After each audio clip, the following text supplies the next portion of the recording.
എൻ്റെ വീട്ടിൽ കോഴി മുട്ടയിടുന്നില്ല. അഥവാ മുട്ടയിട്ട് കഴിഞ്ഞാൽ 5-6 ദിവസം മുട്ടയിടുള്ളൂ, പിന്നെ പൊരുന്നലിരിക്കുന്നു. പിന്നെ അതേപോലെ ചിലവ് ചുരുക്കി എങ്ങനെ നമുക്ക് കോഴികൾക്ക് ഭക്ഷണം കൊടുക്കാം എന്നൊക്കെ എന്നോട് പലരും ചോദിക്കാറുണ്ട്. അപ്പോൾ നമുക്കൊരു വീഡിയോ ഉണ്ടാക്കിയാലോ വെച്ചിട്ടാണ് ഞാൻ ഈ വീഡിയോ ഉണ്ടാക്കിയത്. Welcome to my video channel. പ്രധാനമായിട്ടും ഞാൻ പറയുന്നത് കോഴികൾക്ക് ഒരിക്കലും ചോറ് കൊടുക്കരുത്. പിന്നെ ഫിനിഷർ എന്നുള്ള തീറ്റ വരും, അത് മുട്ടക്കോഴികൾക്ക് കൊടുക്കരുത്. ഫിനിഷർ എന്നുള്ള തീറ്റ ഇറച്ചിക്കോഴികൾ കൊടുക്കുന്നതാണ്. മിക്കവരും എന്നോട് ചോദിക്കുന്ന കാര്യം, ഞാൻ ഫിനിഷറാണ് കൊടുക്കുന്നത്. ചോറ് കൊടുത്താൽ എന്താ സംഭവിക്കുക എന്ന് വെച്ചാൽ ഇവർ നെയ്യ് മൂറ്റിട്ട് മുട്ടയിടില്ല. അതുപോലെ ഗോതമ്പ് ഇട്ട് കൊടുത്താലും നെയ്യ് മൂറ്റിട്ട് മുട്ടയിടില്ല. അപ്പോൾ ചോറ് നമ്മൾ കൊടുക്കുകയാണെങ്കിൽ അഥവാ ഇങ്ങനെ പ്രശ്നം ഉണ്ടെങ്കിൽ, മുട്ടയിടാതെ പ്രോബ്ലം ഉണ്ടെങ്കിൽ, നമുക്ക് കുറച്ച് തൈര് വാങ്ങിച്ചിട്ട്, നമ്മൾ നാട്ടിൽ കിട്ടുന്ന തൈര്, പാക്കറ്റ് തൈരല്ല, അത് വാങ്ങിച്ചിട്ട് അത് 3 നേരം കൊടുക്കുക. അങ്ങനെ 3 ദിവസം കൊടുക്കുക. 4ാമത്തെ ദിവസം പിന്നെ കൊടുക്കരുത്. പിന്നെ അത് വലിയ പ്രോബ്ലമായി മാറും. അങ്ങനെ ഇട്ട് കഴിഞ്ഞാൽ ഒരു 3-4 ദിവസം വെയിറ്റ് കഴിഞ്ഞാൽ നമ്മൾ കോഴി വീണ്ടും മുട്ടയിടും. പിന്നെ അപ്പം എൻ്റെ സുഹൃത്ത് ചോദിച്ചു, ഹോട്ടലിൽ എനിക്ക് കുറേ ചോറ് കിട്ടും, ഞാനപ്പോൾ അങ്ങനെ അത് ശേഖരിച്ച് കൊടുത്തിട്ട് തൈര് കൂട്ടി കൊടുത്താൽ പോരെ? അത് അതിന് വലിയ പ്രോബ്ലവും ഫാറ്റ് ഇല്ലാണ്ട് പിന്നെ കോഴി പെട്ടെന്ന് ചത്തുപോകും. പിന്നെ ഗോതമ്പ് തലേദിവസം വെള്ളത്തിലിട്ടിട്ട് നമ്മൾ പിറ്റേ ദിവസം വെള്ളം വാർത്ത് കളഞ്ഞിട്ട് പിന്നെ അതിൽ കിഴി കെട്ടി വയ്ക്കുക. അപ്പോൾ നമ്മൾ മുളപ്പിച്ച് കൊടുക്കുകയാണെങ്കിൽ ഈ നെയ്യ് മുറ്റുന്ന പ്രോബ്ലം നമുക്ക് ഉണ്ടാവില്ല. ഞാൻ എപ്പോഴും പറയുന്നത്, നാടൻ കോഴി വളർത്താം, ഏത് കോഴിയും നമുക്ക് വളർത്താം. പിന്നെ BV3 വളർത്താം, ഗ്രാമശ്രീ, ഗ്രാമപ്രിയ, പിന്നെ അതേപോലെ ഗ്രാമലക്ഷ്മി, ഗ്രാമശ്രീയും മണ്ണുത്തി വികസിപ്പിച്ചെടുത്തിട്ടുള്ള കോഴികളാണ്. ഗ്രാമശ്രീയൊക്കെ വെച്ചാൽ വെള്ളയിൽ കറുപ്പ് പുള്ളികൾ, അങ്ങനെ പുള്ളികളായിട്ടാണ് അത് വരാറ്. പിന്നെ എപ്പോഴും മൾട്ടി പർപ്പസ് ആയിട്ടുള്ള കോഴികൾ വരുന്നുണ്ട്, മുട്ടയ്ക്കും ഇറച്ചിക്കും വേണ്ടിയിട്ട്. അത് നമുക്ക് വളർത്തുന്ന സാസോ കോഴികൾ, റെയിൻബോ ബൂസ്റ്റർ. ആദ്യം നമ്മൾ തീരുമാനിക്കുന്നത് മുട്ടയ്ക്കാണോ അതോ ഇറച്ചിക്കാണോ കോഴി വാങ്ങേണ്ടതാണ് നമ്മൾ ആദ്യം തീരുമാനിക്കേണ്ട ഒരു കാര്യം. മുട്ടയ്ക്കാണെങ്കിൽ നമുക്ക് ഗ്രാമശ്രീ, ഗ്രാമലക്ഷ്മി, പിന്നെ കൈരളി കോഴികൾ, അങ്ങനെ കുറേ കോഴികളുണ്ട്, നമുക്ക് ഏത് വാങ്ങാം. ഒരു ആവറേജ് 220 വരെ ഗ്രാമശ്രീ, ഗ്രാമലക്ഷ്മിയൊക്കെ ഉണ്ടാവും.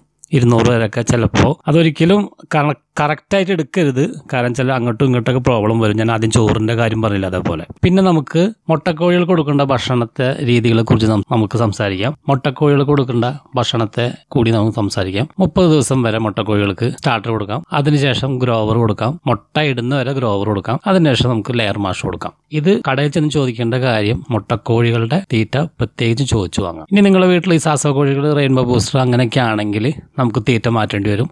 30 ദിവസം വരെ സ്റ്റാർട്ടർ, അത് 15 ദിവസം വരെ നമ്മൾ പ്രീ സ്റ്റാർട്ടർ, 15 ദിവസം കഴിഞ്ഞാൽ സ്റ്റാർട്ടർ, പിന്നെ നേരെ നമുക്ക് ഫിനിഷറിലേക്ക് കിടക്കാം. അതിൻ്റെ ഇടയിൽ ഗ്രോവർ കൊടുക്കേണ്ട ആവശ്യമില്ല. ഒരിക്കലും നമ്മൾ മുട്ടക്കോഴികൾക്ക്, ഇറച്ചിക്കോഴികൾക്ക് കൊടുക്കേണ്ട തീറ്റ കൊടുക്കരുത്, അത് ശ്രദ്ധിക്കുക. അത് ചെയ്ത് കഴിഞ്ഞാൽ ആദ്യം പറഞ്ഞ പോലെ നെയ്യ് മൂറ്റിട്ട് കോഴി മുട്ടയിടാതിരിക്കും. ഇതെല്ലാവർക്കും പറ്റുന്ന ഒരു കാര്യങ്ങളാണ്. ചിലവരത് പറയുമ്പോൾ അങ്ങനെയൊക്കെ ഉണ്ടായിരുന്നു എന്ന് ചോദിക്കുന്നുണ്ട്. അങ്ങനെയാണത്. നമ്മൾ ബ്രോയിലർ ചിക്കനിൽ കൊടുക്കേണ്ട രീതി നമ്മൾ ഒരിക്കലും മുട്ടക്കോഴികൾക്ക് കൊടുക്കരുത്. ഇനി നമുക്ക് വേനൽക്കാലം ആണെങ്കിൽ നമുക്ക് സബോള വെട്ടിയരിഞ്ഞ് കൊടുക്കുന്നതായിരിക്കും. പിന്നെ അതുപോലെ ഫ്രൂട്ട്സ് നമ്മൾ കടകളിൽ പോയി കിട്ടും, പഴയ ഫ്രൂട്ട്സ് ഒക്കെ കിട്ടും, അത് നമുക്ക് പൊളിച്ചിട്ട് കൊടുക്കാം. അതിലുണ്ടാവുന്ന പുഴുകളൊക്കെ അവർ ഭക്ഷണമാക്കി എടുക്കും. ചീഞ്ഞതായാലും കുഴപ്പമില്ല അവർക്ക്. പിന്നെ അതേപോലെ ഉണ്ണിപ്പിണ്ടി വെട്ടിയരിഞ്ഞു കൊടുക്കാം, പുല്ലിട്ട് കൊടുക്കാം, മുരിങ്ങയില, ചീര, അങ്ങനെ നല്ല ഔഷധ സസ്യങ്ങളൊക്കെ നമുക്ക് ഇട്ട് കൊടുക്കാം. പിന്നെ എപ്പോഴും ഭക്ഷണത്തിന് വല്ല ബുദ്ധിമുട്ടുണ്ടെങ്കിൽ, കഴിക്കാൻ വല്ല ബുദ്ധിമുട്ടുണ്ടെങ്കിൽ ഇഞ്ചിനീര് നന്നായി മിക്സിയിൽ വെച്ചിട്ട് അതിൽ ചാറ് ഒഴിച്ച് കൊടുക്കാവുന്നതാണ്. നല്ല ദഹനശേഷി ഉണ്ടാവും, നമുക്ക് മനുഷ്യൻ്റെ പോലെ തന്നെ. പിന്നെ എപ്പോഴും പച്ചമഞ്ഞൾ, പനിക്കൂർക്കല, ഇഞ്ചി, വെളുത്തുള്ളി, പിന്നെ അതുപോലെ ആര്യവേപ്പിൻ്റെ ഇല, അതെല്ലാം കൂടി മിക്സിയിൽ അടിച്ചിട്ട് ഇടയ്ക്ക് ഒരാഴ്ചയിൽ 2 പ്രാവശ്യം വയ്ക്കുന്ന വെള്ളത്തിൽ കൊടുക്കുകയാണെങ്കിൽ കോഴികൾക്ക് നല്ല പ്രതിരോധ ശക്തി കൂടാനും സാധ്യതയുണ്ട്. പിന്നെ നമുക്ക് ഇറച്ചി കോഴികൾക്ക് കൊടുക്കേണ്ട ഒരു ചെറിയൊരു ഭക്ഷണ രീതി പറഞ്ഞുതരാം. സാധാരണ നമ്മൾ കോഴിക്കടലൊക്കെ പോയിട്ട് അവിടെ ഉണ്ടാവുന്ന കുടലൊക്കെ ഉണ്ടല്ലോ, അത് ഇതുപോലെ ചോറിലിട്ട് വേവിച്ചിട്ട് പകുതി വേവാവ് ചോറിലിട്ടിട്ട് നമുക്ക് കൊടുത്തു കഴിഞ്ഞാൽ തീറ്റ ചെലവ് നമുക്ക് കുറയ്ക്കാൻ സാധിക്കും. പിന്നെ നമുക്ക് മീൻ കടകളിൽ പോയിട്ട് വേസ്റ്റ് വരുന്ന മീനിൻ്റെ പീസുകളൊക്കെ ഉണ്ടല്ലോ, തല, കുടല്, ആ സാധനങ്ങളൊക്കെ കൊണ്ട് നന്നായി വെട്ടിയരിഞ്ഞിട്ട് നമ്മൾ ഇതേപോലെ ആദ്യം ഒരു നുള്ള് മഞ്ഞപ്പൊടി, ഇടാൻ പാടുള്ളൂ, ഇട്ടിട്ട് നമുക്ക് അത് നന്നായി വെന്തതിന് ശേഷം വീണ്ടും അരി ഇട്ടിട്ട് ഒരു പാതി വേവുള്ള ആയിട്ട് നമ്മൾ വെള്ളമൊക്കെ മാറ്റിയെടുത്തിട്ട് അത് കോഴികൾക്ക് ഇട്ട് കൊടുക്കുകയാണെങ്കിൽ അത് നമുക്ക് തവിട് എന്നൊക്കെ മിക്സ് ചെയ്ത് നമുക്ക് ഇട്ട് കൊടുക്കാൻ സാധിക്കും.